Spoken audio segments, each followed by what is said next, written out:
Throughout Nevada, in every town and city, you'll find a post office. You may not think of these buildings as giving clues into our state's past, yet often they do. This is Gwen Clancy for the Nevada Department of Cultural Affairs. Today on Exploring Nevada, we'll take a closer look at the rich history contained within these walls.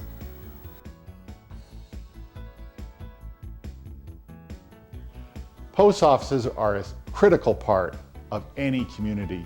And as you travel through Nevada, stop and take a look sometimes at the wonderful historic post offices that are there. They really tell a story about the community, and sometimes they're really magnificent architecture. We're going to look today at 3 historic post offices. Las Vegas, a fine building, about to open up as a cultural center that's going to help tell the story of Las Vegas. The Tonopah Post Office, another fine expression of a turn-of-the-century mining town that set the West on fire with its wealth. And then finally, Reno's Art Deco Post Office, dating to a time when Reno was known for its divorces and its wild gambling, but an exquisite building well worth looking at. These kind of artifacts, this one that I have behind me, this one from Virginia City, are scattered all over the state. Stop and take a look at these little gems within wonderful buildings that tell the story of Nevada. We'll start our tour in Las Vegas on an unusually rainy day. The post office is tucked into a canyon created by taller, newer buildings. From the covered walkway at the Lady Luck Casino, you get a front row view of its facade.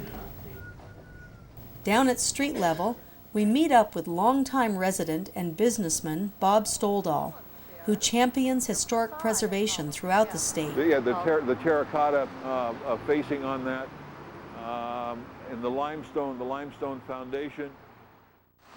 Today on Exploring Nevada, we're in the original downtown of Las Vegas, down here on Stewart Street. Our resident expert today is Bob Stoldahl, who will be talking about this post office. And so here we are, standing in front of a really handsome building. Well, this building was built in 1933. It took the citizens of Las Vegas the better part of 2 decades of petitioning the federal government to build a building in Las Vegas. This is the first federal building in Las Vegas. And when the city was first started, about 3 blocks from here, May 15th, 1905, almost from that day, they said, we need a federal building in Las Vegas, and it took that long to get this structure. What they wound up with is a building, again, that was started in 1931.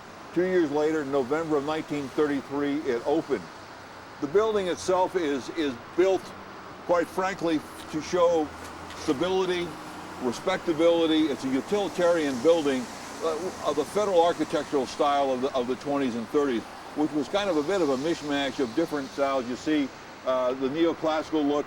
You can see touches of Greek, Southern Europe in here with the columns. Basically, it's a large rectangular brick building with some attractive exterior elements to it. It's a real treasure for Las Vegas to have this building down here. Well, a treasure for a couple reasons. It's for 2 reasons. One, it's the architecture. The second is the history that is here. Back in 1950, you had Senator Kefauver in a national campaign. He held congressional hearings in this building to deal with the underground, the underworld, the organized crime. They were held here. So a lot of history right here in this A lot of history, and it also reflects what I think is the beginning of Las Vegas of today.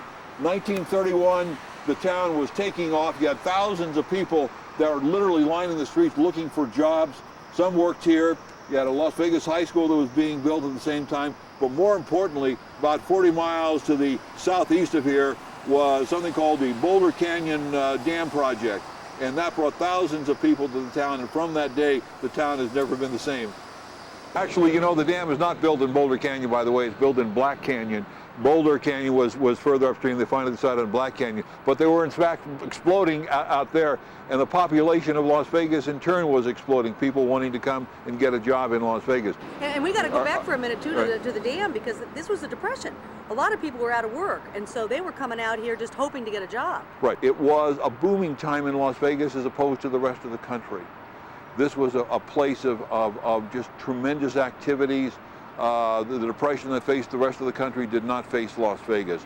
Land prices were going out of there. There were speculators, and those people that bought land in those days, if they held on to it, they truly did make a fortune. You also had gambling. 1931, March the 3rd is when the governor said we can legalize gambling in Nevada. And the clubs, there were 6 licenses that originally issued. You also had divorces, the 6-week divorces that were allowed in 1931. So truly, the beginning, the second phase of the beginning of Las Vegas, 1931, you had construction. This town was alive with construction starting in the 1930s. And so if we were here back in 31, if we were standing here where we are today, you'd have all these construction workers from Boulder Dam, Hoover Dam later, right, who actually came in to get their mail right here. You had, until they had a post office in Boulder City, and Boulder City itself was being built in 1931. People would tell their families, I'm going to Las Vegas to get a job, write me care agenda delivery at the post office, and this is where they would line up to get their mail, send their penny postcards back home to their family saying, I have a job, I don't have a job, or I've got one, I'll call for you. This was truly the communication center of Las Vegas. And so the state now is putting some money into making some improvements here. Right, the state has been very active. Specifically, Ron James has almost taken this building under his wing to make sure that it does get the resources. One of the things that we are asking the state for, you see these half circles, there's 1, 2, 3, 4, 5, 6, 7 half circles, and then these aluminum doors and windows. These were put in the 1960s. We want to take them out and put the original, the fan windows that were back there in those half circles. You'll see that on both the east and the west side, the original windows are still there. We want to be able to bring that back. Other than that, with the other one exception, you see on the top there, it says Federal Building, United States Post Office. When this opened in 1933, it was simply the United States Post Office. They took that down a couple of years later and added Federal Building. That and these half circles. Other than that, the exterior of the building is in the original shape that was in 1933. Well built, and it's going to be around for a few more years. Well, can we go inside here then and look in the lobby, and you can tell us about that? I think there's some wonderful elements in the lobby as well. These banisters are the original. The other point that has changed, it has been made available for handicapped. We meet the ADA requirements for that. So these are original. Yeah. These are original. And the lamp posts probably? The lamp posts are original. And I would like to point out that at this when they built this building in 1931, the original contractor made a mistake. This building is 32 feet to the west of where it should be. It's not in the right spot. Is it supposed to be absolutely in the middle here of middle of 3rd Street? 3rd Street leading to Fremont Street, the main street in downtown Las Vegas. And in essence, you can kind of see it right here. It's off. Yeah, it's off. But they had already dug the foundation, and they had already started putting and building the foundation, and so the government inspector said, go ahead and build it here. The contractor, the architect, was later fired. They brought a new person in, and the building was put up in 2 years. They say it opened in the winter of 1933. Okay, so here we are on the inside of the building, and I must say it's much quieter. We don't have all those buses going by, and it's not windy, and it's not raining. Right. So it's actually pretty nice in here. And this is the old, these are the old elements here. What you have are some of the things that we are not going to change. I'll show you a couple of things we do want to change. But you have the original marble that is here, the original doors that are here. This building has been well maintained by the federal government and will continue to be well maintained by the city of Las Vegas. And we will take the ceilings out. These drop ceilings will come out and will reveal about another 10 feet. We want to take these out. The ceilings gave it a little less, a less sense of claustrophobic in this building, but also you let the sunlight in. When we're talking about on the outside, those sort of half moons, it will let the light in. So we'll take that out. You saw the double entryway there. This was also cool when you came in here. It's very, very thick. The buildings in Las Vegas in the early days, the walls are 8, 10, 12, 14, 16, 18, 20 inches thick, and it maintained a cool structure inside. You would come in here and you have a sense of security, a sense of respectability with this building. This building was packed.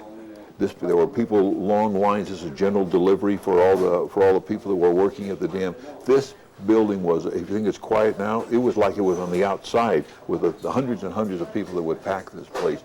So these old buildings are really something. What is it that's important about saving the old buildings around Nevada, and now especially this one right here, the post office? Well, I think it gives us, it's more than just a sense of tradition. It's a sense of connecting with the past, and quite frankly, it connects with the future. You have a sense of where you have been, you have a sense of where you're going to go. It's just this continuity of life. From my standpoint, I have 4 boys. I'd like to see them touch things rather than just look at pictures of old buildings. This, in tomorrow, will be the cultural downtown center. You talked about the buses earlier. That transportation area in the next couple of years is going to move. And this whole area will be a cultural center in the downtown Las Vegas, with this building being the center, the home of culture in downtown Las Vegas. You can see City Hall just past the old post office. In this modern building, you'll find the office of Mayor Oscar Goodman, who every day confronts the challenges of a rapidly growing city. Like Bob Stoldahl, he sees the benefit of preserving the old post office. Okay, well, the post office is right over there, and it's a great building. It's one of the few classic buildings that we have in southern Nevada. It's a part of our history. Its architecture is distinctive, and it's going to be the center of culture in the downtown area. We're going to be making it into a museum, and it's going to be a historic museum. It's going to cover all of our history with an emphasis on what made us different from other places, and that was the element of organized crime in Las Vegas. It's going to be very, very exciting. A great tourist attraction and a wonderful place for the locals to come to if they're interested in something fascinating. Next, we'll head to Tonopah, situated in the middle of Nevada, equidistant from Las Vegas and Reno. Although quiet now, the landscape and buildings bear witness to a time when the world was flocking to this outpost in the Nevada desert in hopes of striking it rich. Today, visitors are able to get a visceral sense of those bygone times by visiting the Tonopah Mining Park. It's the ambiance of being 100 years in the past when mining was at its peak here in Nevada. The mining park, that's the whole goal of the mining park, is to provide people a chance to step back into history and see things that otherwise they just wouldn't see anywhere else in the state or maybe even the West. There's a lot of things that are lying around on the banks. What's your goal about all that? Well, the thing is that, I mean, we could clean up the grounds and make it pristine, but the whole idea is that a lot of what's here has been dumped by miners many years ago. And so that we want to keep that look of how it was 100 years ago when this was an active operation. And by having our walking tour, people can basically walk for over a mile throughout we have 110 acres here, and they can walk through pretty much everything and see the way things were. What do they respond to the most? What do they like? Well, last year we put in a 40-foot bridge over one of our open mines, and that's kind of turned into the thrill ride for the mining park because they can walk out to the middle of the bridge and basically look down about 400 or 500 feet and actually see the interior workings of the mine. Do people want to go into the tunnels? That is the first question we get from about 95% of the people. They always ask, can we go underground? Can we go underground? We will have, in fact, one tunnel restored on the property where people will be able to go through, and at the end of the tunnel there will be an overhanging platform that'll have a 500-foot drop down the shaft right underneath it. You knew a town had come of age when the permanent post office was built.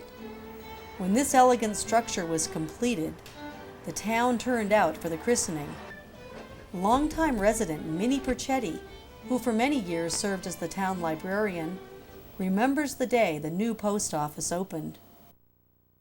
I remember when they built this post office, and we were so thrilled because you can't imagine the two post offices that they had down the street. The day it opened was a great day. I think half the Tonopah was here. And it was such a thrill to have a new post office and such a beautiful one. And there was quite a few people in Tonopah at that time. And it was a busy place. And to have keys that open the boxes, wonderful. Do people not have rural delivery here? No, we don't have rural delivery here. So that means everybody comes down to the Oh, post yes, office. So it's a busy place. I've got the same box I've had since the post office opened, and it's down at the end here. And it,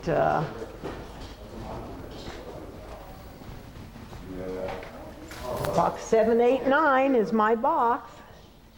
And my mother's box was 591, wherever it is now. And I'd get her mail the same time I got my mail. And I've always enjoyed coming in here. It's a great place, and no matter, even today when I come down here, that's sometimes the only time I see some of my friends are here at the post office. So, and it's always so nice and clean, and the people that work here are just great. They're accommodating. It's just been great. My daughter works here, and my friends.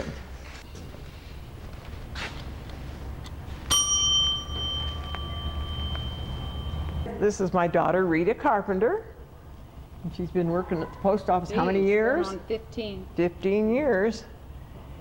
And it's hard work. It is hard work. But they like it. It is hard work. We saw you this morning at 6:30. I know, I told her we're too busy, we can't do it right now. That it, we You had can the show grand. them the grates. These are original. Rachel. I was going to say, I can't.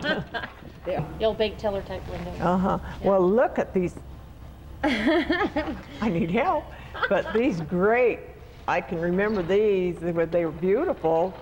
And that's one thing I remember real well about the Make post them all the office. way down. Watch your head. Oh, yeah. Lock you in, huh? Or out. Yeah. Yeah. They're, You still use them? Yes. That's how we down at night. Yep. it's nice to have a post office like this in Tonopah. It's a beautiful, beautiful post office. I mean, this will be here as long as I live, and it's here to stay.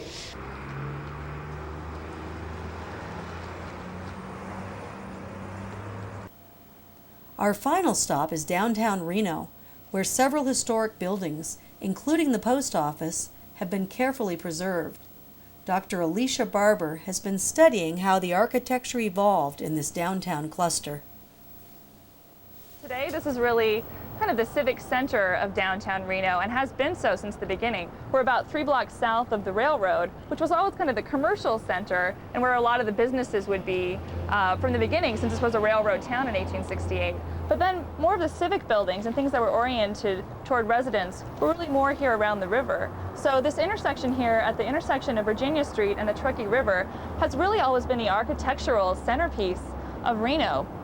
We have across the street the Riverside Hotel, which was built in 1926 and has been restored relatively recently and turned into artist lofts.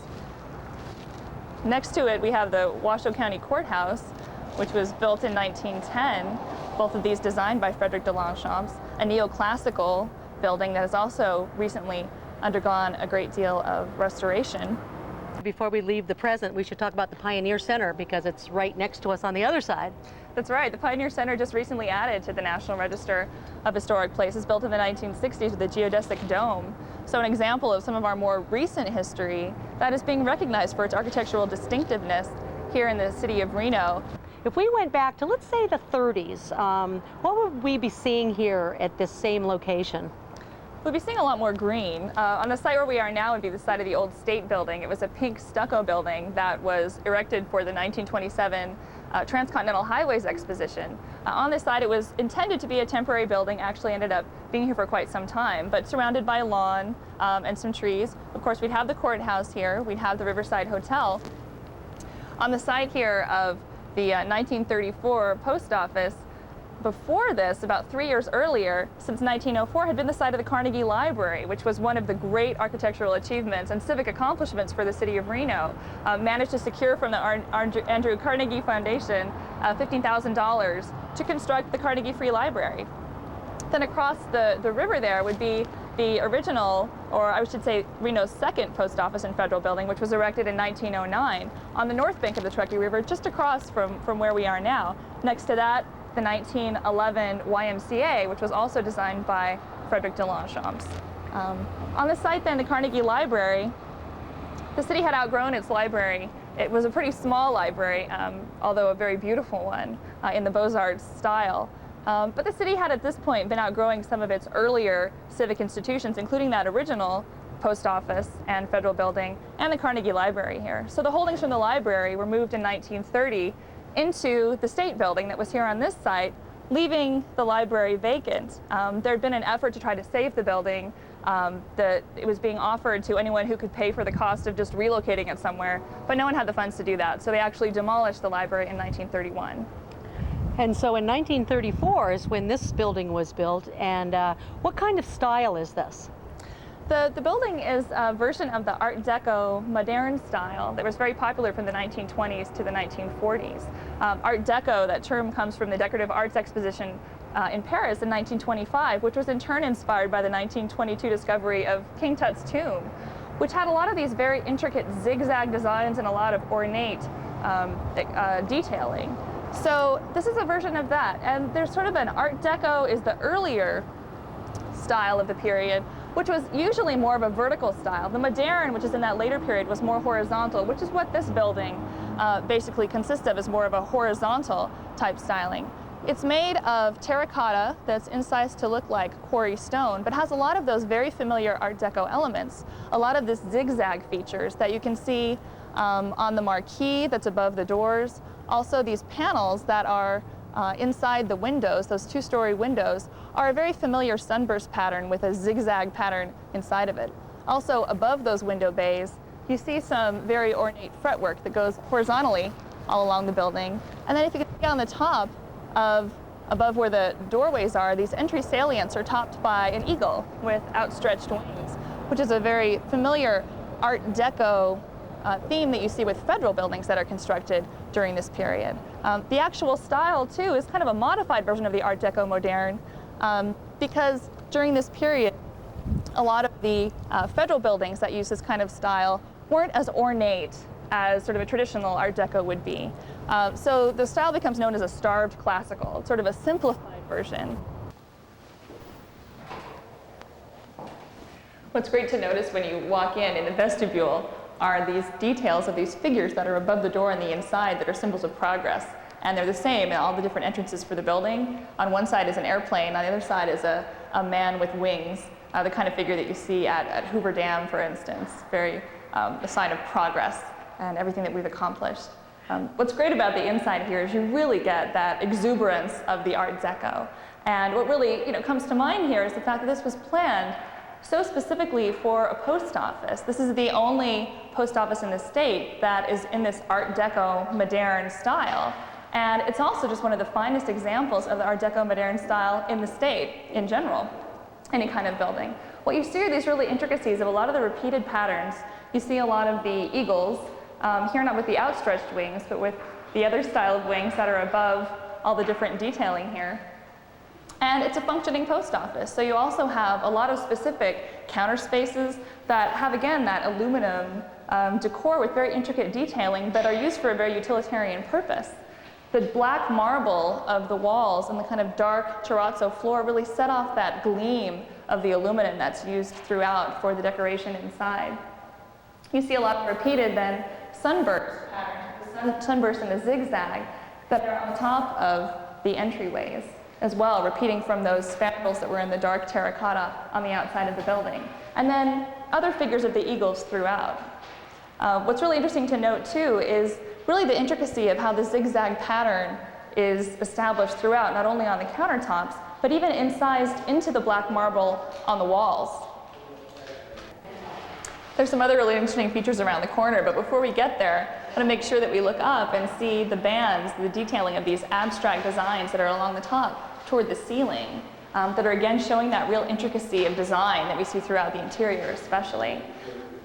What's also really remarkable to notice about this is how little has been changed since 1934 in the interior, just enough to make sure that it can actually service as a functioning post office now, which it does as the downtown station, now that it was replaced as the main station by another larger post office that's further south in Reno.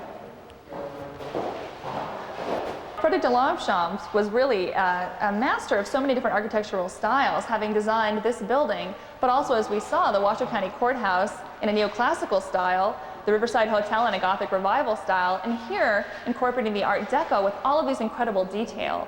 So you really see that implemented throughout the building on the inside here, from the incredible detail on the elevator doors in this aluminum to the areas that are surrounding the post office boxes here with borders on the outside of the boxes, and then in a very detailed, intricate sense around each box itself, and even around the keyhole you get a little floral design there. So that's incorporated throughout to create this larger sense of structure, but with that little type of detail that really provides an extra touch. Also embedded within the marble, the black marble walls here, you see these little aluminum shields that have sort of a federal star symbol. And again, when you look closer, the intricacy of how tiny that design is really gives an extra touch to that wall and adds to the glow of the entire interior, which is beautifully elegant and exuberant Art Deco look. Standing in this post office, you really see the beauty of the kind of decor and the attention to detail that we don't see in a lot of modern buildings that are constructed today. So I really encourage anyone to come into the post office here, even if you don't have to deliver a letter, just to look at the interior and get a glimpse into Reno's past in a way that some of the newer buildings, don't demonstrate as well. It's a gorgeous building. It helps contribute really to that sense of place for residents who live here. And outside the window, as you can see with the context where we are, that it's a much more modern scene outdoors. So it's really in the inside of some of these buildings that you can really see that connection to the past. I'd encourage you, as you walk around the state, to try to find the older buildings that deserve some more attention, whether it's a post office or a city hall. These places you might not expect are going to have some of the most beautiful connections to our past.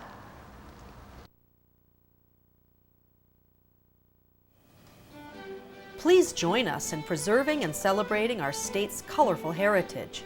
Call 775-684-3448 or visit us at nevadaculture.org. Besides administering grants, the Preservation Office maintains state and national registers of historic places and runs the State Historic Marker Program. The Preservation Office is part of the Nevada Department of Cultural Affairs, along with the State Library and Archives, Nevada Arts Council, and Division of Museums and History. Through these agencies, the state of Nevada offers a wealth of cultural programs for residents and visitors alike. We invite you to check out our website or call 775-687-8323 in Carson City. And see you next time on Exploring Nevada.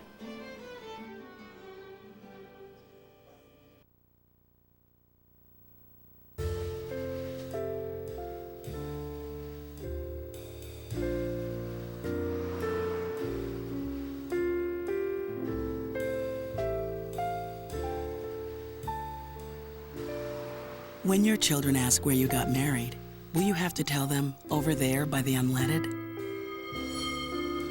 When we lose a historic place, we lose a part of who we are. Help protect historic places in your community. Visit nationaltrust.org.